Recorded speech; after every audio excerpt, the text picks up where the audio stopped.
E allora eccoci qua, rientrati sbancati, abbiamo intitolato questa nostra puntata di TV7 Match, perché di fatto sotto l'albero di Natale quest'anno gli italiani si sono trovati una bella sorpresa. Allora, Marta di Manincor, cosa fare? Allora, abbiamo parlato di class action, di aumenti di capitale, di quant'altro. Allora, Banca Popolare di Vicenza. Che fare? Che fare? Che fare? Che facciamo? No, allora, ovviamente, come si è già detto, a parte, diciamo così, l'indagine della Procura che poi darà i risultati che dovrà dare. Ma diciamo gli azionisti, quelli che sono rimasti... Gli azionisti ovviamente adesso si sta valutando, perché il problema è appunto questo. È chiaro che in questi casi qua bisogna prendere delle decisioni, quindi valutare come meglio, diciamo così, tutelarsi, perché a questo punto bisogna tutelarsi nei confronti della banca e ipoteticamente anche nei confronti di chi doveva controllare, anche se qui apriamo, diciamo così, un tema molto difficile. È chiaro che la tutela è quella di provare o comunque di richiedere, provando di non essere stati adeguatamente informati o comunque di essere stati, diciamo così, convinti a sottoscrivere determinati acquisto di azioni. E quindi con ciò, richiamando anche una stessa decisione poi della Consob a livello di intermediari finanziari, che è stata più volte anche ripresa in varie giurisprudenza, e quindi chiedendo, agendo nei confronti della società ai fini di ottenere un risarcimento danni, perché è chiaro che oggi la banca sicuramente non riacquisterà le proprie azioni. Sono azioni che parte degli azionisti stanno valutando, si sta pensando come muovere, proprio perché non è così semplice, tant'è che anche il sottosegretario Baretta ha detto sì, bisognerà, per quanto riguarda le altre banche, però insomma bisognerà vedere e verificare se effettivamente questi gli azionisti, o in quel caso gli obbligazionisti, sono stati, chiamiamoli, truffati. Queste sono le azioni, cioè le azioni sono intanto vedere cosa fa la magistratura, perché anche là poi ci possono essere valutate vari tipi di responsabilità anche penali, che non sono solo l'aggiottaggio o la mancanza di vigilanza, ma anche eventualmente una truffa, perché la Procura di Vicenza sta ipotizzando anche questo. E delle azioni sicuramente di danni o comunque di responsabilità, perché effettivamente c'è, visto che oltre alla Costituzione c'è poi tutta una normativa che prevede un obbligo di chiarezza e di correttezza dei rapporti della banca con il cliente, cosa che qui evidentemente è mancata o comunque sulla quale la banca stessa non ha vigilato, insomma. Quindi questo gli azionisti dovranno fare, azionisti e gli obbligazionisti ovviamente, perché anche quello bisogna dire che c'è molta gente che è andata a chiedere ma le mie obbligazioni, e si sono sentiti rispondere ma no, queste ormai sono diventate azioni. Quindi si sono trovati anche questi nella stessa situazione. Allora, sentiamo il signor Antonio. Buonasera signor Antonio, da dove chiama? Buonasera, sono Antonio, sì. Chiamo da Padova. Prego. Ecco, ascolta una cosa, a me mi interessa seguire tutti questi problemi chiaramente e solo per televisione li senti, perché chiaramente si parla sempre di questo conflitto di interessi che hanno verso le banche, e ho notato una cosa però, che oggi ho sentito parlare la Boschi per mezz'ora e ha dato le sue giustificazioni, ha difeso, diciamo, però non ho sentito la controparte, cioè non riesco a capire per quale motivo io devo sentire solo una parte, diciamo, e non posso sentire l'altra parte, cioè quello che ha mosso la mozione di sfiducia. Ma io non lo trovo neanche giusto, ma per quale motivo io sento solo una parte e non posso sentire chi ha mosso la sfiducia, cioè il Movimento 5 Stelle. Ho sentito un secondo del 5 Stelle e mezz'ora dalla Boschi. Chiaramente dopo tutti quanti hanno applaudito il discorso della Boschi, però il discorso come si chiama quel 5 Stelle? Di Battista. Ecco, Di Battista, non sono riuscito a capire cosa diceva, perché non me l'hanno fatto sentire, ma mi sembra una cosa giusta. Quindi allora, lei lamenta il mio problema questo... è un altro, che il discorso è che qui a gennaio si pagherà il canone con la corrente elettrica. La ma allora questo qua diventa un monopolio del governo. La RAI è un monopolio del governo, cioè praticamente la RAI deve stare a tutto quello che dice il governo, perché entreranno tramite questo canone 2 miliardi circa di euro alla RAI. Ecco, vorrei da voi un giudizio. Intanto vi auguro buon Natale a tutti quanti. Grazie signor Antonio. Grazie signor Antonio. Abbiamo anche la signora Michela che ci chiama da Azzano X. Buonasera signora Michela. Da Annone Veneto. Annone, credo, mi sbaglio sempre, abbia pazienza Michela. Non ha importanza. Io mi premuro intanto di fare gli auguri di buon Natale a tutti voi e di buone feste, così mi levo il pensiero dalla testa. Allora, io volevo fare qualche piccolo spot di provocazione. Prego. Perché state parlando di banche e di quant'altro, mentre come mai continua ad aumentare il debito pubblico?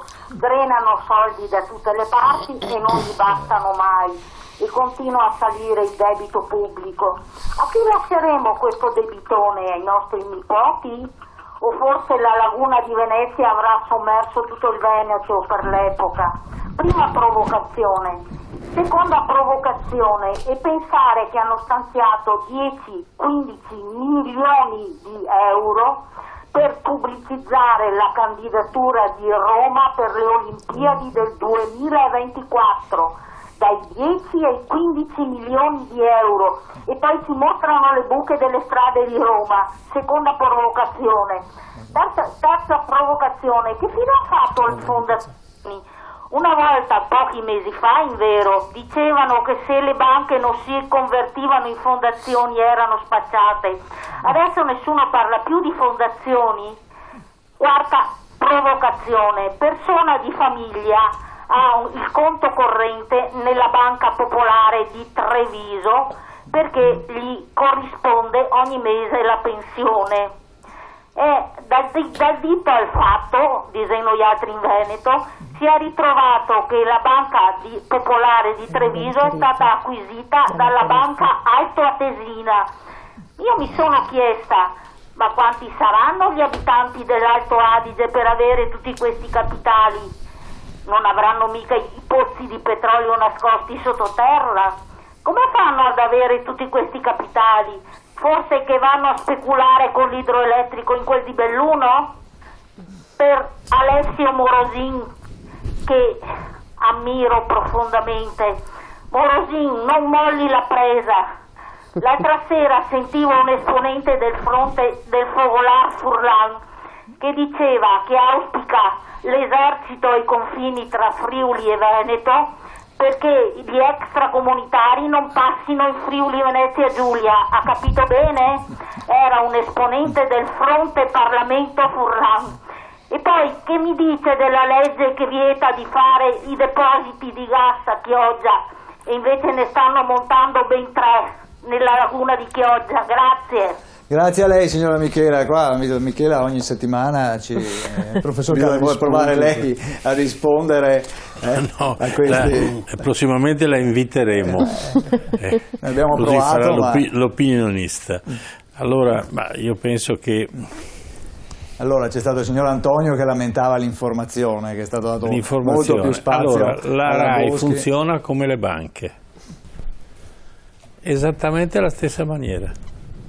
I cittadini vengono risucchiati di un canone che poi non è eccessivo, ma messi insieme fanno delle cifre che sono enormi, ma la RAI non ha nessun obbligo nei confronti dei cittadini, salvo alcune trasmissioni, credo l'ultima che sia rimasta è Reporter, ma il resto diciamo che la RAI non rappresenta il territorio italiano, rappresenta soltanto alcuni personaggi che hanno interesse di dire certe cose che al 90% non rappresentano nulla per la conoscenza, per l'utilità del cittadino e poi danno questo tipo di informazione che non è quella vera.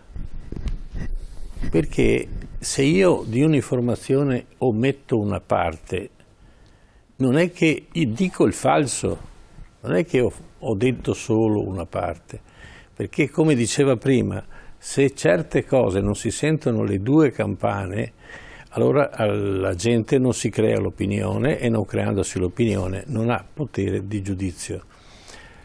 La seconda cosa, l'utilizzazione della televisione come mezzo per creare conflitto fine a se stesso è un meccanismo che è a dir poco criminale, perché non aiuta la gente a capire i problemi, ma soprattutto non aiuta i giovani a capire come proporsi e come contrastare determinate logiche. Allora bisogna che all'interno della RAI o c'è qualcuno che veramente ci mette le mani, perché è un pozzo di San Patrizio. Non più tardi di 10 giorni fa hanno arrestato qualcuno perché giravano mazzette megagalattiche. Ma io ricordo, e ci sono stato di persona per altri motivi, perché stavo comprando una televisione di Stefania Craxi, tanto per non fare il nome, che aveva l'ufficio a Roma, esattamente di fronte, anzi di fianco, di Viale Mazzini. Questo ufficio, che era praticamente vuoto, 3 sedie e un banchetto, no? Gestiva miliardi dall'epoca di produzioni televisive.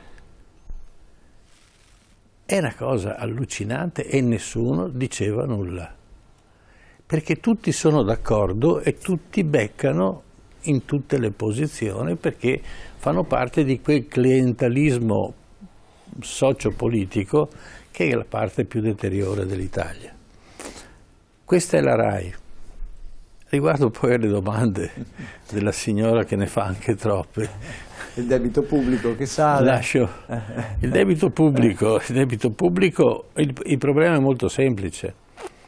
E la prima economia che uno deve fare è quella di togliere le spese. E noi abbiamo una caterva di spese inutili, che è esattamente, diciamo, la fattispecie RAI, proposta per esempio, dentro l'esercito. Stiamo ancora comprando, mi pare che non si sia fermata questa onda sugli F-35, li abbiamo soltanto spostati o non ne parliamo. Ricordo che 5 anni fa fui il primo a proporre questa tematica, certo. E tutti non sapevano cosa fosse l'F-35, no? E spiegavo che è un aereo che non è in grado di decollare e non è in grado di atterrare, soprattutto sulle portaerei, perché è troppo corto e quindi non riesce a agganciare quel cavo di trattenuta che avviene, che riesce a prendere quando atterra, perché sennò va fuori dall'altra parte e quindi torna in mare. E quindi questa era una delle caratteristiche. La seconda cosa, perché i progettisti dell'F-35 hanno creato, o stanno creando, ma non ci riescono, un casco che il pilota, quando se lo mette in testa, riesce a vedere nello schermo tutti gli strumenti e quindi poterlo manovrare. Allora, siccome parliamo di onde elettromagnetiche, io credo che il cervello di quel povero pilota prima o dopo si metta a friggere. Queste sono le caratteristiche di questo aereo e noi ne abbiamo. Allora, il Canada ha cancellato l'ordine, la Turchia ha cancellato l'ordine, ci sono altri paesi, mi pare l'Olanda ha cancellato l'ordine. Come mai noi continuiamo a credere in questo aereo, che peraltro ci è sempre stato raccomandato dal presidente Napolitano, che più volte ha insistito sulla necessità di acquistarlo, così come ha insistito sul salvataggio della sua banca e non di tutte le altre banche che appartenevano appunto a questo stato di default che stiamo subendo oggi. Quindi cosa hanno fatto? Hanno notificato, hanno reso noto che ci sono una serie di banche che sono in crisi, lo erano già prima, ma hanno spaziato, hanno reso pubblica la banca dei Paschi di Siena subito per salvarla. Hanno spostato il problema perché altrimenti avrebbero dovuto salvarle tutte. Certo, certo. Morosini, vuoi rispondere lei a quel telespettatore? C'era un SMS, vediamo se la regia lo può riproporre, anche se siamo in chiusura di trasmissione. Riuscite, regia, a riproporci l'SMS che avete appena adesso? Ma sostanzialmente era un azionista, eccolo qua: per chi ha contratto mutui sotto coercizione di acquisto azioni di fatto senza valore si profila il reato di truffa, e se sommiamo la perdita agli interessi diventa usura. Se il mutuo non è ancora estinto non si può procedere giudizialmente per sospendere la restituzione a tutela del truffato. Mario da Pordenone. Questo signore pone una serie di domande di non poca rilevanza, alle quali evidentemente non si può rispondere puntualmente, se non dicendo che cosa? Che da come la pone lui pare vi sia una rilevanza penale delle condotte contestate a molti istituti di credito. Io credo che le procure avranno molto lavoro. Però, come accennavo nel corso del mio precedente intervento, io sono convinto che siamo di fronte ad un quadro così ampio e complesso di responsabilità che dovrebbe vedere tra i primi indagati quelli che sono i vertici degli organi di controllo. Lo dico, cioè, è inutile prendere i pesci piccoli, ci sono sicuramente responsabilità da qualche direttore di banca che magari ha ecceduto nel suo ruolo o ha interpretato allo scopo di farsi vedere più bravo, che lui raccoglie più mezzi e sa erogare più mutui, e ha venduto bene quello che è la direzione della banca che diceva. Le direzioni delle banche che hanno fatto scelte avventate, che sono andate fuori di quelli che sono i requisiti che già conoscevano di Basilea 3, perché Basilea 3 c'è da un bel po' di tempo, quindi che però magari a volte anche a fin di bene, per andare incontro alle esigenze del territorio, dell'imprenditore che conoscevano, a volte per la spinta politica. Allora dovrebbero dirlo chi l'ha subita la spinta politica, quindi anche la banca può allargare la sua responsabilità che le viene contestata ad altri.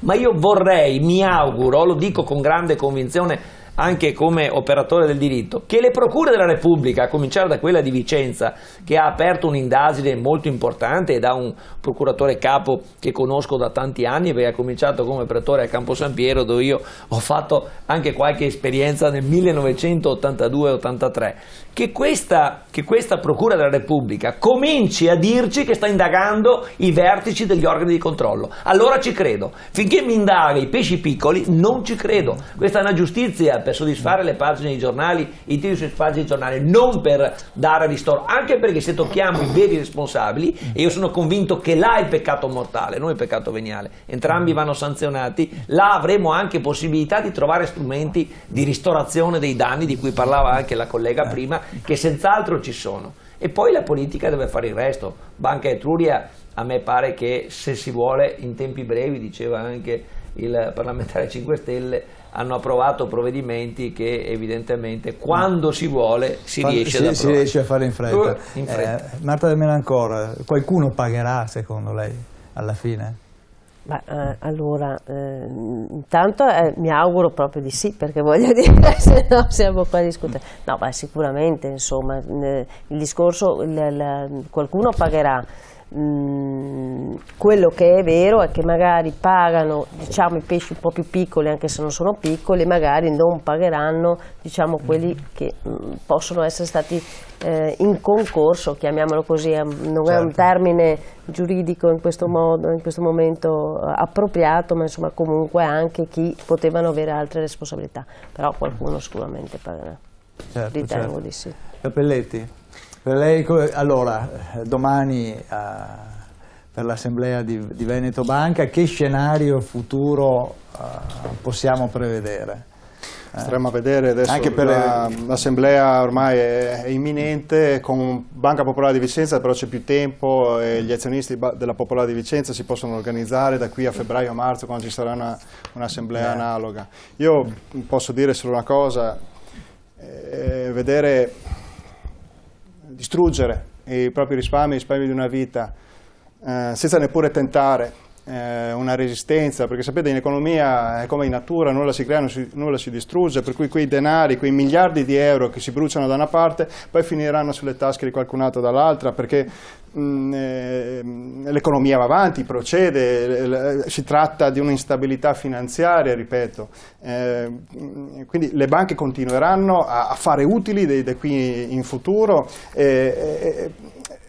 però si rimane con una situazione di aver bruciato il risparmio di generazioni, addirittura di centinaia di migliaia di cittadini e di famiglie del Veneto. Ecco, io prima di accettare che questa sia l'unica soluzione possibile, secondo me è veramente opportuno provare tutte le strade, compresa quella di domani, di dire un secco determinato no oggi alla trasformazione in SpA della banca. Sì, ecco, c'è Morosin che sta mostrando il volantino che distribuirete, immagino, domani mattina. Domani mattina dalle 8 ci sarà un gruppo di 20-30 persone di Indipendenza Veneta che sarà a Venegazzù Montebelluna per distribuire questo volantino, dove si invita motivatamente, perché questo è il punto importante, a dire no a questa scelta, perché politicamente si può e si deve fare qualcosa di più. Di diverso.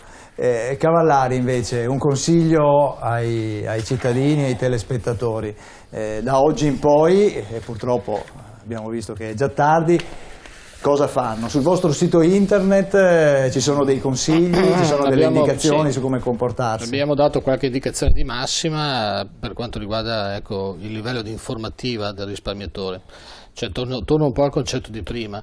Per noi è fondamentale, dato che siamo entrati fondamentalmente in un momento nuovo, quello della finanza, quello degli investimenti, no, non siamo più tanto legati al territorio, è fondamentale che il singolo cittadino cresca un pochino, si informi un po' di più, quando arriva allo sportello della banca faccia lo sforzo, perché purtroppo oramai è necessario, l'abbiamo capito tutti, di leggere quello che gli viene proposto prima, di vedere se quello che gli viene venduto è effettivamente adeguato alla sua propensione a rischio, alla sua classe di investimento, e controllare sempre se quel benedetto questionario MiFID di cui parlavamo prima lo ha effettivamente compilato lui o qualche impiegato di banca, magari un po' troppo zelante, poi gli ha detto metti qua la firma. Valutare se ci sono conflitti di interesse. Sono poche cose, non tantissime, però al momento, all'atto pratico, domattina allo sportello, credo che sia l'unica cosa fattibile e possibile.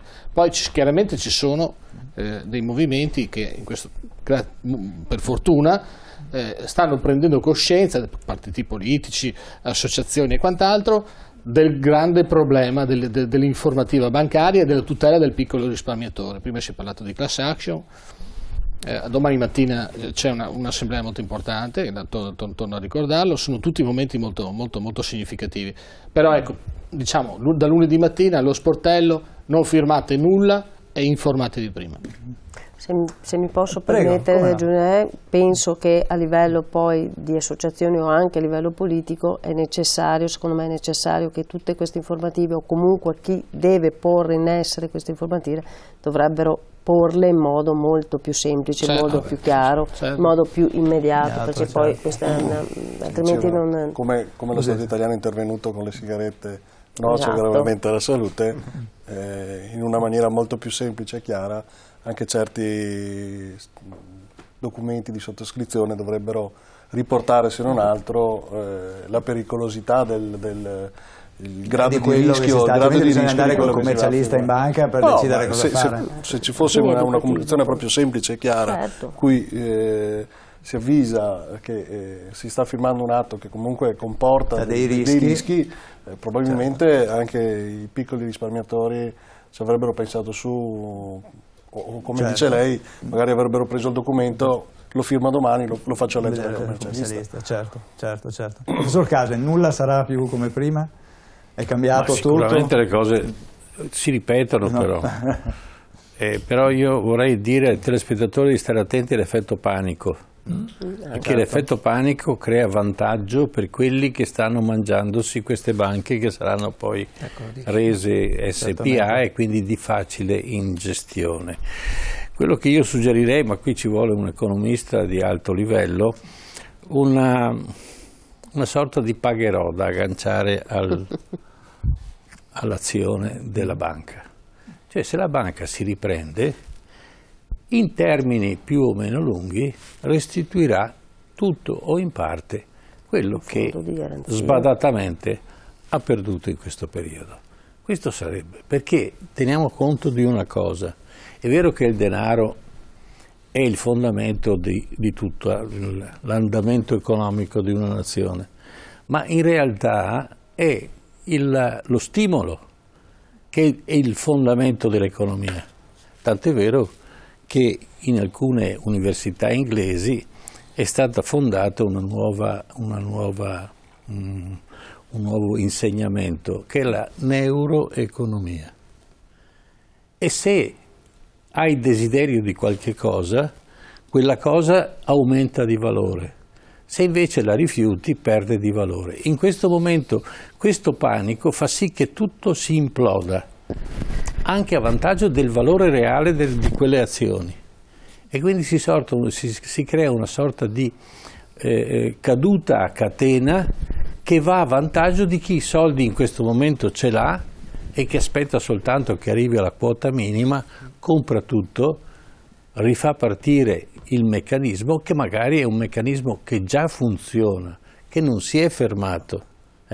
Quindi il fatto che il suggerimento di aspettare un attimo e soprattutto di mettere il naso dentro alle banche e capire come le banche funzionano può essere uno stimolo perché le stesse banche possano riprendersi. E sarebbe interessante questo se succedesse, perché allora torna la fiducia e la fiducia ridà valore alle azioni. Certo, ci fermiamo qui. Grazie a tutti quanti voi che siete stati qua in studio, che avete animato questa serata, grazie ai telespettatori che ci hanno seguito, a tutti quanti voi ovviamente vanno i nostri migliori auguri anche di buone feste e adesso vi lascio i programmi della nostra rete. Arrivederci, buon proseguimento.